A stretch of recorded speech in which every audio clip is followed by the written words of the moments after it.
یک دو سه یک دو سه آزمایش میکنیم بلنگو را درست کنیم تو نیو کمپ.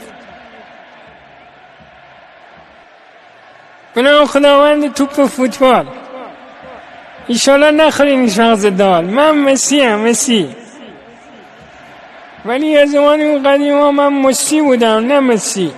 شلغم میفروختیم 3 کیلو هزار، الان چند نمیفهمم. مثل این میونه که خواهش میکنم لطف میکنیم شما من بندارین قدمون قدید یک دو سه آزمایش میکنیم. من خیلی زحمت کشیدم، پیرم نالیده شد به این نقطه رسیدم. موفقیت اتفاقی نیست، شانس میخواد. یا به خدا بعضی ها پارتی دارن، من حالا اصلا نمیبرم. یارو کریس اصلا بازی بلند نیست، فقط یه قیافه خوبه، دختر کشی داره.